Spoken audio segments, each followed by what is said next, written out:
Look around your city for a second. Just think about it. When you walk past a rusted out factory or maybe a crumbling concrete housing block, you probably think the story is just over. Right. It's a completely natural reaction, honestly. Yeah, exactly. Because the industry left, the money dried up, the windows are boarded over, and the narrative just feels, entirely closed. It feels terminal. We're really conditioned to view those decaying industrial spaces as basically monuments to a dead past. Like, it's a problem that simply cannot be solved without a wrecking ball. Well, what if that empty factory isn't a tombstone at all? What if it's actually like a blank canvas? Yeah. So welcome to the Deep Dive. We're so thrilled to have you here with us today. Really glad you're joining us. So today we are looking at this massive stack of sources: urban planning reports, tourism data, architectural case studies. And the mission here is to answer one very specific, critical question. How does a city actually save itself when its traditional industry just dies? And that is arguably the defining question for, countless post-industrial cities around the globe right now. Yeah, it's everywhere. So the strategy we are going to explore today is called culture-led urban regeneration. Now, if you follow urban planning even casually, you've probably heard of the Bilbao effect. Oh, sure. The big, shiny museum. Exactly. The famous story of how a struggling Spanish city built a massive titanium Guggenheim museum and just instantly transformed its economy. But today, we're actually going to bypass the obvious stuff. Right, we're digging deeper. We're focusing this deep dive on two highly specific, fiercely successful European case studies that took completely different approaches. We'll look at a grassroots, citizen-led neighborhood experiment in Gdansk, Poland, and then an astonishing, sweeping, citywide renaissance in Nantes, France. Okay, I definitely want to get into the massive citywide overhaul, but let's start small. Because before we try to fix an entire metropolis, I really want to understand how culture can transform just a single, struggling neighborhood. So let's go to Gdansk. Okay, let's start in the Zaspa district of Gdansk. To really grasp the scale of the problem here, you have to picture the architecture. Okay, paint a picture for me. So Zaspa was designed in the 1980s as a Plattenbau settlement. Plattenbau. Meaning massive prefabricated concrete apartment blocks. And they were built directly on top of a former airfield. Wow, okay, so just endless flat concrete. Literally. Because it was an airfield, the architects had all this endless flat space. But due to severe financial crises during construction, all the put-in amenities, parks, shops, whatever, were scrapped. Oh, man. Yeah, so it ended up as this vast, gray, concrete desert. By the late 80s and into the 90s, Zaspa was suffering from really intense social isolation and economic stagnation. So it's basically a textbook case of urban planning, prioritizing density over, actual human experience, just stacking people in gray boxes. Precisely. The physical environment really dictates the social reality. But in 1997, local activists decided to actually intervene. What do they do? They launched something called the Monumental Art Festival. Obviously, they didn't have the billions of euros required to tear these buildings down and start over. Right, obviously. Instead, they invited respected artists from all around the world to paint large-scale murals directly onto the sides of these massive high-rises. And over time, they accumulated 18 of these gigantic, towering paintings. Okay, I can see how that changes the skyline. It brings a lot of color to the concrete. But let's be realistic here. Paint doesn't automatically fix a local economy, right? No, of course not. A mural doesn't cure social isolation or put money in a resident's pocket. So what is the actual mechanism for change here? And that is the crucial distinction.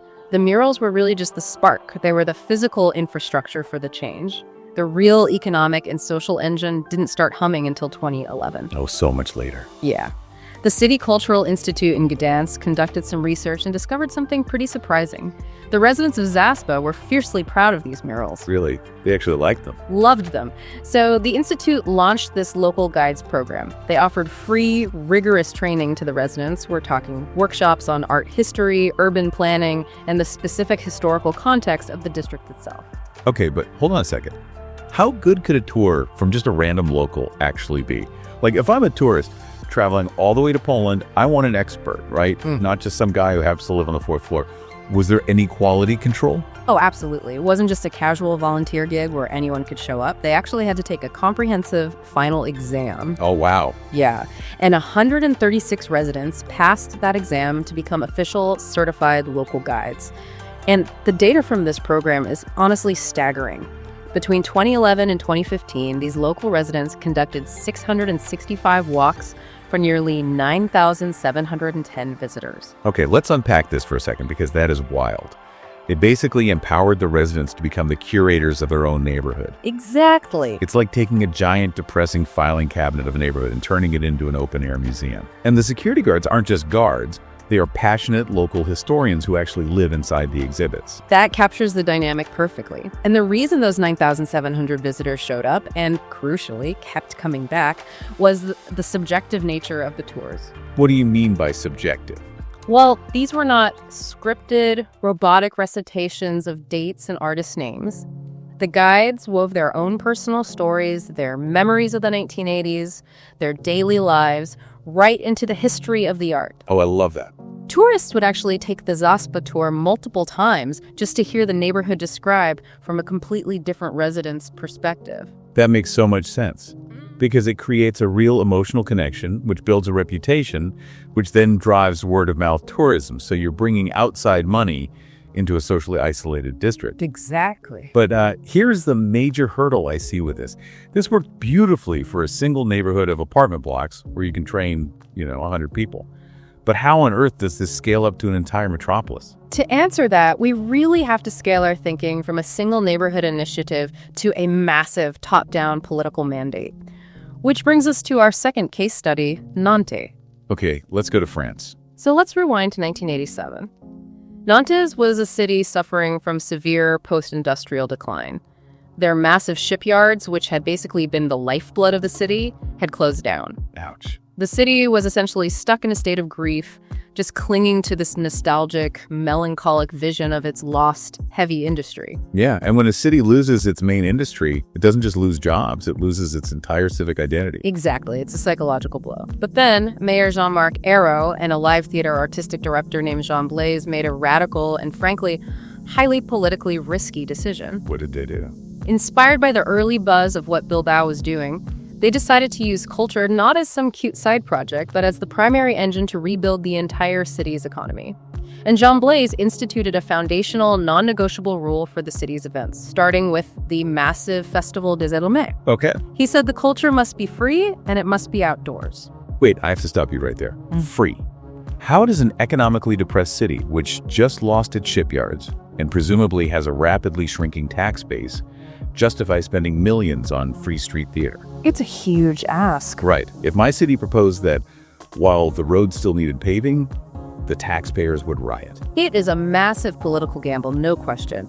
But Blaise and the mayor argued from a position of economic and social reality.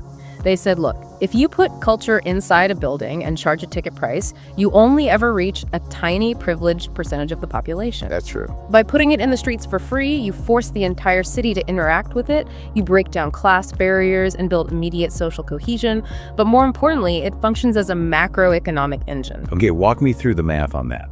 Because how does giving art away for free actually make a city wealthy? The secret is that the city treats culture as infrastructure. Infrastructure, Right. like roads.